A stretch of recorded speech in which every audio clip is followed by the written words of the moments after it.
Not metaphorically. Not symbolically. In the winter of 1558, the air inside St. James's Palace stank of royal decay. Servants gagged behind doors. Courtiers whispered of demons. And England's most hated monarch, Mary Tudor, sat trembling on a velvet throne soaked in her own fluids. Her skin had turned the color of old parchment. Her belly bulged like a corpse swollen in a river. And her flesh, still living, had begun to split open and ooze. This was not a death. This was an unraveling. A divine punishment witnessed in real time. The final, grotesque undoing of a woman who had once burned 300 Protestants alive. Now herself consumed from within by a fire no prayer could smother. What happened to Mary Tudor was not just a royal tragedy. It was a horror story, one carved into flesh, soaked in blood and buried in shame. In the bitter winter of 1558, a foul stench crept through the stone corridors of St. James's Palace. It wasn't incense. It wasn't disease. It was the Queen. Mary Tudor, the daughter of Henry VIII and Catherine of Aragon, once England's radiant princess, had become something no one dared name aloud. Her skin had yellowed like sun-stained parchment. Her belly had swelled grotesquely. Her eyes had receded into dark hollows. And her body was already decomposing while she still drew breath. This was no ordinary death. This was slow-motion decay, a monarch dissolving from the inside out. To the world, she was Bloody Mary, the fanatical queen who torched nearly 300 Protestants alive in her effort to turn England back to Rome. But in these final months, even her enemies struggled to maintain their hatred. Because what they saw before them wasn't power. It was suffering, raw, wretched, and unrelenting. Mary wasn't just dying.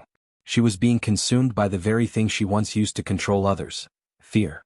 Modern historians believe she was ravaged by uterine or liver cancer, diseases that, in the 16th century, made your body a prison, a tomb. And for Mary, it became a hell she couldn't pray her way out of. Her physicians, medieval men fumbling in the dark with leeches, poultices, and purges, could do nothing. They watched helplessly as their queen rotted from within, her dignity unraveling with every blackened wound and scream that echoed through the palace at night. But behind the grotesque surface was something deeper. Mary Tudor's final agony was not just physical. It was the culmination of a life twisted by betrayal, exile, fanaticism, and psychological torment. She had once been a child of promise. Born in 1516 to a powerful king and a devout Spanish queen, Mary was treated like a precious jewel, the Pearl of England, they called her. She received the finest education in Europe. Scholars predicted greatness. And for a time, it seemed her future would shine just as brightly as the Tudor dynasty itself. But then, everything collapsed. Her father, obsessed with producing a male heir, became entangled with Anne Boleyn, a woman whose ambition would shatter Mary's entire world. Henry VIII declared his marriage to Catherine invalid. In one brutal stroke, Mary was branded a bastard. Her title stripped. Her inheritance erased. She went from heir to humiliation. Forced to serve as a lady-in-waiting to her infant half-sister Elizabeth, a living reminder of Anne Boleyn's triumph, Mary became a political hostage in her own kingdom. The psychological damage was immediate and permanent. Once adored, she was now isolated, watched, and forbidden to even see her dying mother. Catherine of Aragon, exiled to distant castles, slowly withered away, many suspected poison. Mary could only mourn from afar. The trauma left scars deeper than any wound. From that moment on, Mary understood power not as duty, but as survival. She learned the cruelest lesson of royal life. Even blood ties mean nothing when they stand in the way of power. Henry's agents threatened her with death. She was warned repeatedly, deny your mother or join her in disgrace. But Mary refused to break. Her Catholic faith became her armor, her weapon, her lifeline. And over time, that devotion hardened into something darker. Physically, her health began to deteriorate early. Severe menstrual disorders, headaches, nervous tremors. Today, doctors might call it trauma-induced anxiety, even PTSD. But to her contemporaries, Mary was becoming strange, withdrawn, obsessive, and dangerously devout. She believed suffering was holy, that to endure was to be purified, that her isolation, humiliation, and pain were God's test, not punishment but proof of righteousness. When Henry finally restored her to the line of succession in 1544, it was too late. The bright girl who had once charmed ambassadors was gone. In her place stood a wary, brittle woman who had learned to trust no one. What followed was inevitable. Mary didn't just want to rule England. She wanted to redeem it, through fire, faith, and fury. And when she took the crown in 1553, she set out to do just that. But behind every proclamation, every sermon, every execution, was a woman still haunted by the past. A woman still trying to reclaim her stolen birthright and burn away everything that had once made her feel powerless. When Queen Mary Tudor announced her pregnancy in September 1554, all of England held its breath. Church bells rang in every village. Bonfires lit the night sky. Sermons proclaimed a miracle from God. After decades of religious chaos, the Catholic Queen would bear a Catholic heir, a prince who would extinguish Protestantism forever. But inside the palace walls, something was wrong. Mary's belly swelled. Her appetite changed. She even claimed to feel the baby move. Yet as the weeks dragged into months, physicians grew silent. No fetal heartbeat. No signs of labor. And still she insisted, "I am with child." This was more than political hope. It was obsession. She had prepared a royal nursery. She had written letters to foreign courts celebrating the child's impending birth. She even had a name ready, if it was a boy, Edward, if a girl, Elizabeth after her mother. But as spring turned to summer, something sinister took root. Mary's womb remained empty, and the truth became impossible to ignore. She wasn't pregnant. She never had been. Modern medicine now calls it a pseudocyesis, a false pregnancy triggered by overwhelming psychological stress. In Mary's case, it was desperation made flesh. This wasn't the first time she had clung to the fantasy of motherhood. Years of childhood trauma, isolation, humiliation, religious persecution, had carved a void so deep, no crown could fill it. She had watched her mother waste away, powerless to protect her. She had watched her father parade new wives like cattle, all in pursuit of sons. Now she had a husband, Philip of Spain, cold, distant, more interested in diplomacy than intimacy. He left soon after the wedding and rarely returned. Mary was left alone with her prayers, her priests, and the slow spiral into madness. In her mind, pregnancy became salvation, a divine sign that she had been chosen, that her faith had been rewarded, that her enemies, Elizabeth, the Protestants, the ghosts of Anne Boleyn and Henry VIII, would be silenced forever. But the body doesn't lie. By summer 1555, there was no child. The crowds outside the palace had stopped cheering. The court grew anxious. Foreign ambassadors whispered. The people mocked her behind closed doors. And Mary began to unravel. She withdrew from public view. Refused visitors. She paced the palace halls at night, speaking to herself. She ordered her physicians to try again. Perhaps the child was hidden or turned the wrong way or late. Her chambers were filled with relics. Crucifixes. Holy water. Latin chants. The queen who once ruled with iron certainty was now clinging to illusions, her authority crumbling alongside her mind. And yet, her pain birthed something else. Rage. The phantom pregnancy didn't just humiliate her. It became her justification. If God had withheld her child, it must be because England wasn't pure enough. Because Protestants still walked free. Because heresy had not been purged completely from the land. So she lit the fires again. During the years following the failed pregnancy, Mary's persecution of Protestants escalated to fanatical levels. Old men, pregnant women, young mothers, it didn't matter. If they refused the Catholic Mass, if they rejected the Pope, if they dared speak the name of the gospel, they burned. The smell of charred flesh hung over towns like smoke from a battlefield. In Oxford, 3 bishops were tied to stakes and set alight while Mary watched from a window. She called it justice. She called it obedience to God. But it was vengeance. Pure, merciless, and personal. The queen who could not create life now took satisfaction in destroying it. If she couldn't be mother to a prince, she would become mother to a cleansed kingdom, by fire. And so, the name stuck. Bloody Mary. Not just whispered in fear, but etched into history. A woman broken by longing, driven by doctrine, and haunted by a child who never existed. The year was 1557. Mary Tudor, now 41, was gaunt, exhausted, but suddenly she had news. She was pregnant. Again. The court, still reeling from the humiliation of her first phantom pregnancy, tried to hide their dread. But Mary beamed with conviction. She believed it was a sign. A second chance. Proof that God had not forsaken her.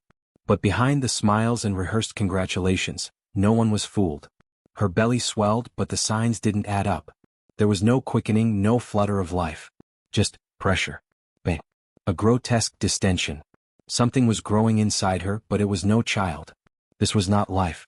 This was death gestating inside a queen. Even Mary's own physicians, sworn to flattery, loyal under threat of death, began whispering their doubts. But none dared speak the truth to her face. Instead, the lie continued. Masses were scheduled. Cradles were blessed. Godparents were chosen for a child that did not exist. Ambassadors from Spain waited uncomfortably, knowing Philip would never return.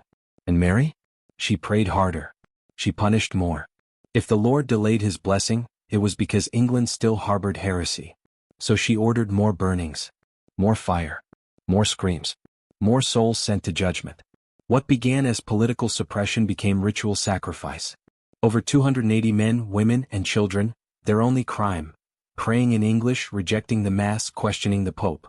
Mary watched them burn and called it mercy. She believed their deaths would purchase England's salvation, and perhaps her child's life. But the child never came. Only more rot. The Queen's stomach began to harden unnaturally. Her skin, already jaundiced, took on the hue of fading parchment. The swelling no longer resembled pregnancy, it bulged like something cancerous, unnatural. A slow internal implosion. Still, she clung to the delusion. When she bled unexpectedly, she said it was a sign of quickening. When the pain became unbearable, she claimed it was labor. But what she birthed was not a child. It was a rain of fire. Mary's mind, already battered by a lifetime of trauma, snapped under the weight of divine silence. She saw Protestant conspiracies in every corner. She accused servants of poisoning her food, of hexing her womb. She became convinced that only absolute terror could cleanse the kingdom and restore her health. Heresy, she said, was a plague, and she was the cure. So the executions became ceremonies. She would review the cases personally, demand public recantations. When condemned refused to bow, she watched their flesh melt and called it holy purification. Her bishops wrote her letters begging for mercy. Her own husband, Philip, warned her she was damaging Catholicism itself. But she refused to listen. She believed God was testing her. That her pain was his crucible. That if she burned England clean, she would be rewarded with life, fertility, redemption. But her soul was not being purified. It was being consumed. And in the flames that devoured her victims, Mary began to see herself. By late 1558, Queen Mary Tudor was no longer a monarch. She was a corpse in waiting. Her body had turned against her completely. What had once been mistaken for pregnancy was now clearly a tumor, or worse, some rotting mass inside her abdomen. She could no longer walk without pain. Her breath stank of rot. Her skin clung to bone. The royal chambers, once adorned with incense and crucifixes, now stank of infection and incense, sickness and sanctity tangled together. Even her most loyal ladies-in-waiting struggled to stay near her. They whispered of tumors leaking black bile, of fluids that soaked her bedsheets and left stains that would not wash out. And yet she still ruled, in name. She issued orders, signed decrees. She demanded daily mass and confessions, hoping that somewhere amid the rituals, her womb might still be redeemed. But something else was happening. The people had stopped fearing her.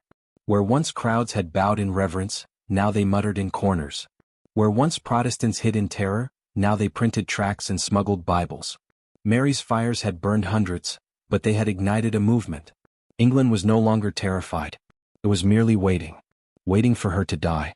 And waiting for Elizabeth. The younger sister, daughter of Anne Boleyn, once declared a bastard, imprisoned in the Tower, now loomed like a specter. Protestant. Charismatic. Young. Everything Mary was not. The court watched Mary rot while quietly courting Elizabeth. Even her own advisors began preparing for the transition. They smiled to Mary's face, then sent secret letters to Hatfield House. And Mary? She knew. She knew Elizabeth waited in the wings, a sword of fate held above her head. She knew her people cheered for the sister she had once tried to erase. She had even imprisoned Elizabeth years before, convinced the girl had plotted to overthrow her. But she hadn't. At least not yet. Now, Elizabeth didn't need to plot. She just had to wait. Because the Queen's body was devouring itself faster than any blade or poison ever could. Mary grew feverish. She hallucinated, sometimes mistaking priests for her father, Henry VIII. Other times she cried out to her dead mother, Catherine of Aragon, begging forgiveness for failing to bear a son. Her prayers turned desperate. "O Lord," she once whispered, "deliver me from the flames I lit." But there was no answer. Only more pain. Only more blood. By November 1558 she could barely speak. Her teeth had loosened in her gums. Her hands trembled violently as she clutched her rosary. She refused food, refused doctors. Only her confessor was allowed near, and even he struggled to hide the horror on his face. The woman who had once ruled with holy conviction, the queen who lit the nation ablaze in the name of Christ, was now confined to a sweat-soaked bed, whispering psalms through cracked lips. And then came the final humiliation. Mary was forced to name her successor. She had no heir, no son, no miracle, no child of destiny. Only her sister, the girl she had feared, hated, tried to erase. On her deathbed, Mary Tudor signed the order that made Elizabeth Tudor the next Queen of England. It was not just a concession. It was an admission of defeat. The fires had failed. The prayers had gone unanswered. The womb that never bore a child now delivered England into the hands of the very heresy Mary had tried to burn away. And with that, the Queen of Ashes closed her eyes in the early hours of November 17, 1558. The palace was silent. No prayers, no chants, no flames. Just the sound of shallow breath echoing through a fever-drenched room. Mary Tudor, Queen of England, God's supposed instrument of divine judgment, was dying. The body that had betrayed her for so long now gave its final insult. Her abdomen, swollen and discolored, leaked dark fluids that soaked her bedding. Her tongue blackened. Her breath grew sour, a stench so foul it made attendants gag. Her teeth loosened. Her hair fell out in patches. What physicians believed was uterine cancer had become a full-body rot, an unraveling of flesh, as though her sins were seeping through her skin. The irony was cruel. She had killed for purity, for salvation, for a son. And now in death she was not sanctified, but putrefied. They say her final words were a whisper. When I am dead and opened, you shall find Calais lying in my heart. A reference to the French port England had just lost, the last foothold on the continent, a symbol of fated empire. But others say she meant more. That inside her, beneath the failed pregnancies, the sermons, the smoke, there lay only loss. Loss of a child. Loss of power. Loss of legacy. No candles lit the room at the moment she died. No priests sang. No crowds mourned in the streets. Only silence. And the sound of a kingdom exhaling. For 5 long years, England had burned under her gaze. Now the flame was out. And from the ashes, someone else would rise. They bathed her corpse in wine to mask the odor. Stuffed it with herbs and spices.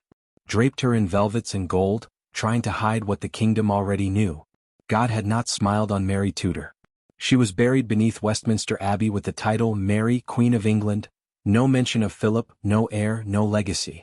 Years later, Elizabeth I would be buried in the very same tomb. 2 sisters. One whose reign was drowned in blood and whispers. The other in myth and triumph. But that would come later. In that moment, in the cold chambers of St. James's Palace, there was only death. And a crown passed from a dying woman to the sister she once tried to destroy. Mary Tudor had believed herself chosen by God. She had lit the fires of England to save it. But when her body gave way, when her lungs filled with fluid and her vision faded, no angels came. Only rot. Only silence. Only the waiting footsteps of Elizabeth Tudor. By 1558, Mary Tudor was no longer a queen in command. She was a shadow stitched to a throne built on ash. Her skin was sallow, her limbs swollen. Her hair, once dark and regal, thinned and grayed. Her eyes, once aflame with divine purpose, now carried only the hollow light of a woman who had lost everything, except her delusions. Her stomach had begun to rot from within. Doctors whispered of tumors, of fluid, of poison. But no one dared speak the word cancer, not in a world where illness was still considered a spiritual punishment. Mary herself believed her womb was cursed. She wrote that God has closed me, and keeps the kingdom in waiting as penance for my sins. But the deeper truth, unspoken even in prayer, was this. There was never going to be a child. There was never going to be a Tudor heir from her blood. The fantasy of divine motherhood, of rebirth through the womb of a suffering queen, had always been a lie. Her body betrayed her. Her husband abandoned her. Her people feared her. And her God? Silent. Philip II of Spain, once her obsession, now avoided her letters. He had spent less than a year in England after their marriage and showed little interest in returning.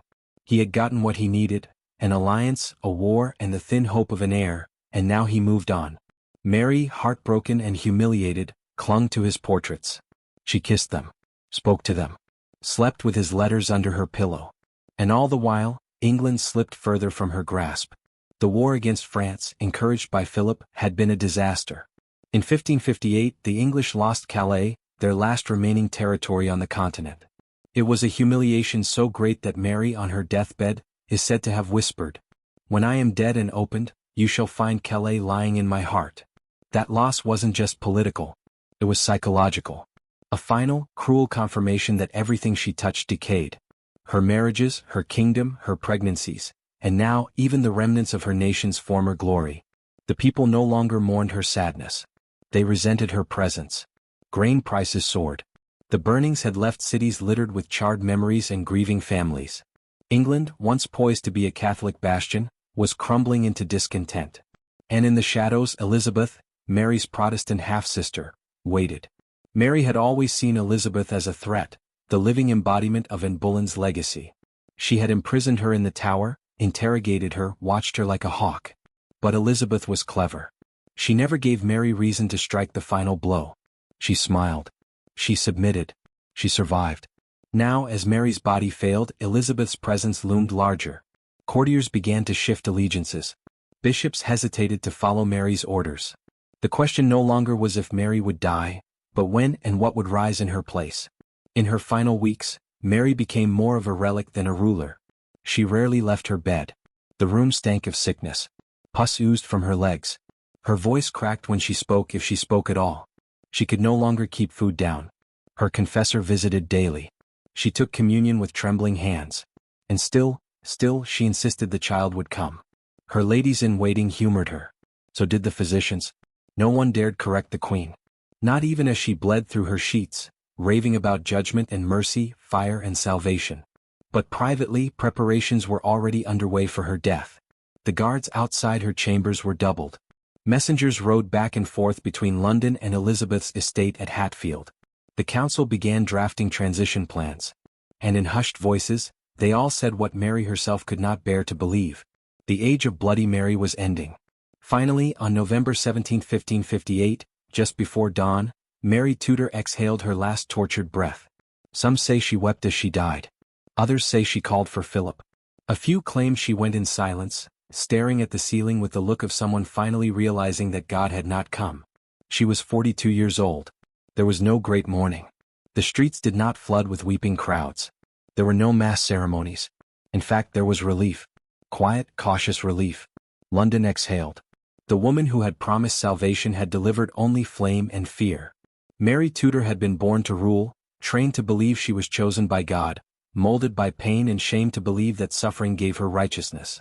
But her legacy would not be written in healing or hope. It would be written in smoke. In the sermons of Protestant martyrs. In the memories of families who had watched loved ones die at the stake. In the name history would gift her, not Queen Mary I, not Mary the Pious or Mary the Martyr, but simply, Bloody Mary. And as her body cooled, a new figure was crowned. A queen with red hair, cold eyes and the cunning of a survivor. Elizabeth, the daughter of the woman Mary hated most, Anne Boleyn, was now queen. And with her arrival came not just a new ruler, but an entire New England.